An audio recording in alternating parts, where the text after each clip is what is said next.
నమస్తే. Welcome to our channel. ప్రస్తుతం మనతో పాటు కాట్రగడ్డ ప్రసన్న గారున్నారు. మాజీ శాసనసభ్యురాలు సనత్ నగర్ డివిజన్. ప్రస్తుతం మాట్లాడే ప్రయత్నం చేద్దాం.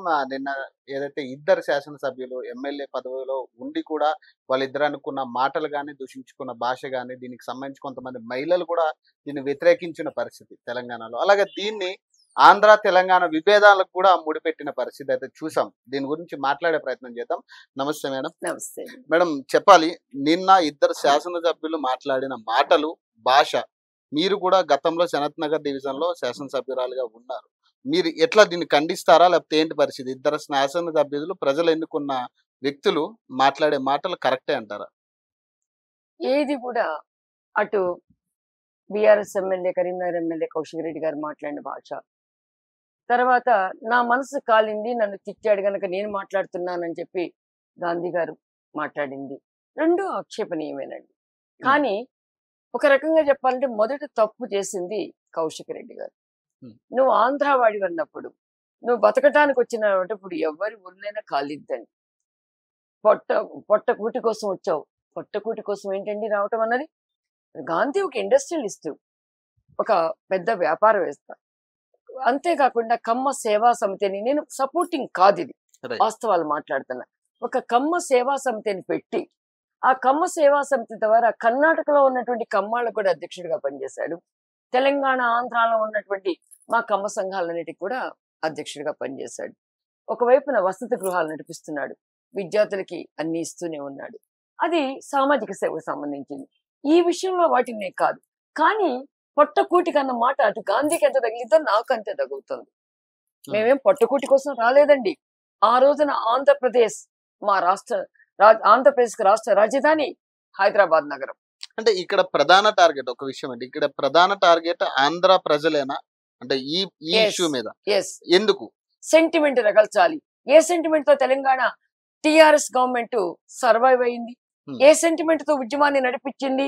ప్రాంతీయ విద్వేషాన్ని రెచ్చగొట్టి ఆంధ్ర వాళ్ళ మీద మన దోసుకుపోయారు అన్న నినాద కక్షని ఇచ్చినప్పుడు ఆ రోజు మేమంతా కూడా ఆలోచించుకున్నాం. ఎవరైతే ఇక్కడ ఉన్నామో మేమంతా దోసుకొనేం ఆంధ్రాలో పెడతలేదు, ఇక్కడే ఉన్నాం, ఈ రాష్ట్రంలోనే పెట్టుబడులు పెడుతున్నాం, ఈ రాష్ట్ర అభివృద్ధికే పాటుపడుతున్నాం అంటూ ఎన్నాళ్ళు అనిపించుకుంటారు. మనకేం సిగ్గు లేదా? మనకేం అభిమానం లేదా?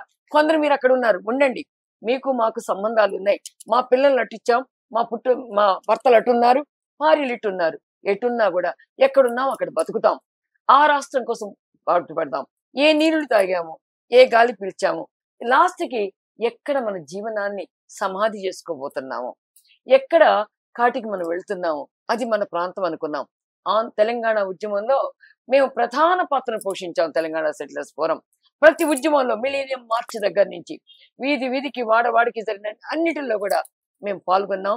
రాష్ట్రం అంతా కూడా వెళ్ళాం. మరి రాష్ట్రాలు సిద్ధించుకున్నాం, కళని సాకారం చేసుకున్నాం. ఈరోజు #1 స్టేట్ గా తెలంగాణ డెవలప్ చేసుకోవడానికి ముందుకు వచ్చాం. మరి ఇవాళ ఈ మాటలు ఎందుకు మాట్లాడుతున్నారు? ఈ మాటలు ఎప్పుడు బీఆర్ఎస్ ఓడిపోయిన క్షణం నుంచి, ఇంతకు ముందే నేను అంటూ ఉన్నాను, ఆ రోజున ఎన్నికల రోజుని రగిల్చి లబ్ధి పొందాలని చెప్పి నాగార్జున సాగర్ నీటి విషయంలో అక్కడ అంతకుముందు 4 సంవత్సరాలు నిద్రపోయిన వాళ్ళు, మన నీటిని వాళ్ళు ఎవరైనా తీసుకెళ్తుంటే మనం అడ్డం పడదాం. నేను కూడా తెలంగాణ వ్యక్తిగా తెలంగాణ హక్కులకి ఎక్కడ భంగం కలిగిస్తుంటే నా వాళ్ళు అక్కడున్నా, నా మూలాలు అక్కడున్నా, నా ఆస్తులు అక్కడున్నా కూడా కొన్ని, కానీ నా ప్రాంత ప్రజలకి, నా తెలంగాణ ప్రజలకి నాకు ఓటు వేశారు, నన్ను గెలిపించారు, నన్ను శాసనసభ్యురాలుగా చేశారు. ఈ రోజున నా జీవనం అంతా కూడా ఇక్కడ నడుస్తుంది. ఇక్కడ సంస్కారం, ఇక్కడ ఉన్నటువంటి చైతన్యం, ఇక్కడ ఉన్నటువంటి ప్రజల మంచితనం మమ్మల్ని కట్టిపడేస్తాయి. తెలంగాణ ప్రజలు మంచి నిస్వార్థమైన ప్రజలు, ఆత్మీయతనిచ్చేవాళ్ళు, అనుబంధాన్ని పెంచుకునేవాళ్ళు.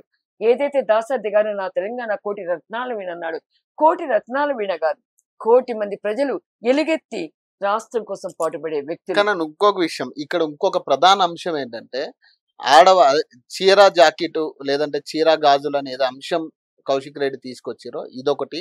ప్రధానంగా ఆంధ్ర వాళ్ళు ఒక రౌడీలు అన్న అంశం ఒకటి.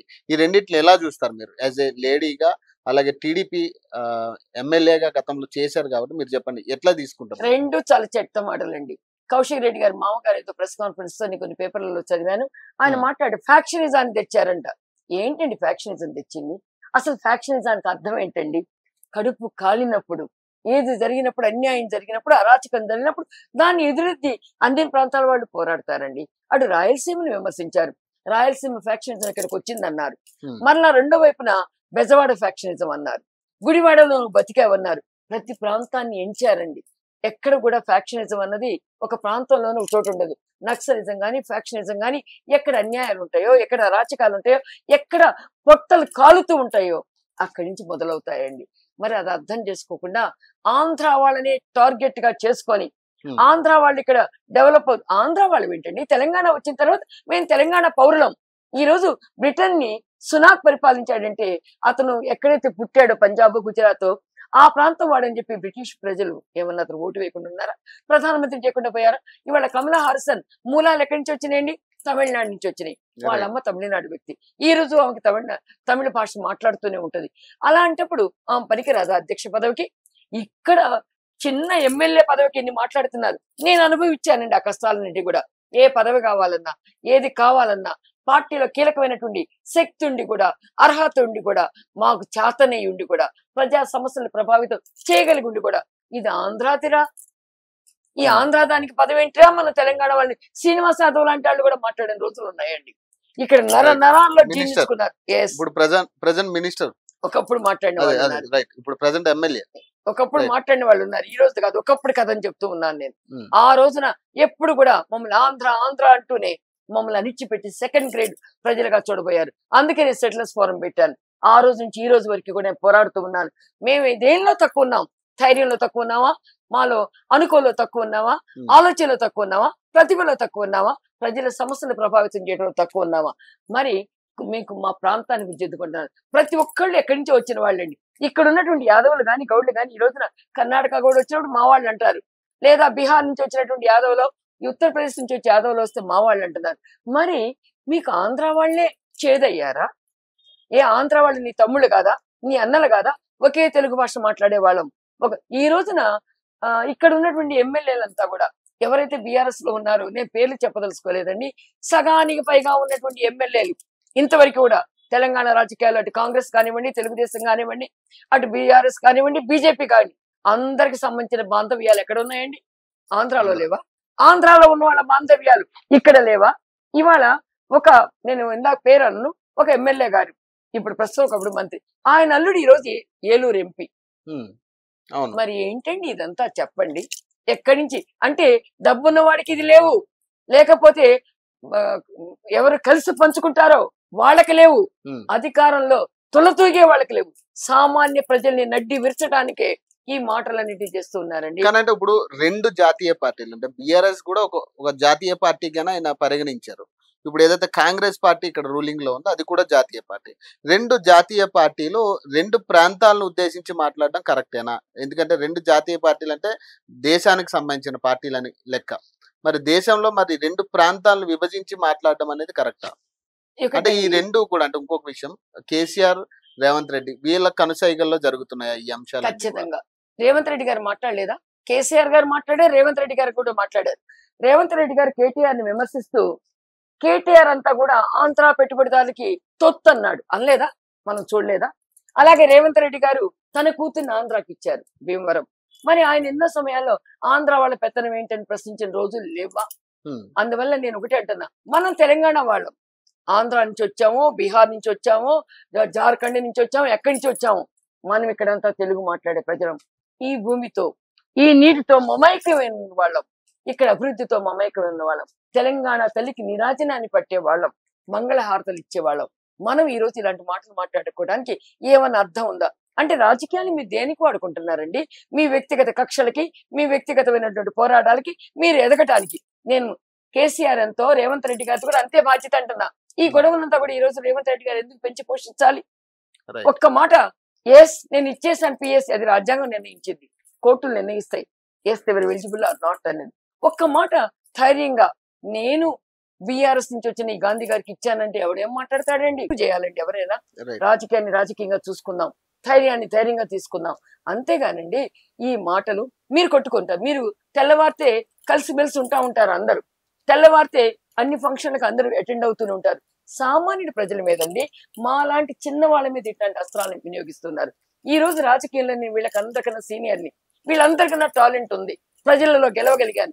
రెండవసారి ఒక ముస్లిం కాన్స్టిట్యున్సీలో కూడా ఎంబీటీఎంఐఎం కన్నా కూడా ఎక్కువ ఓట్లు తెచ్చుకున్న దాన్ని అణిచివేశారు. ఏంటి, ఆంధ్ర అయితే తప్పంట, ఆడదాన్ని అయితే తప్పంట. ఈ రోజు మీరు మాట్లాడుతున్నారండి ఆడాలని విమర్శించారని, ఆంధ్రాని విమర్శించారని.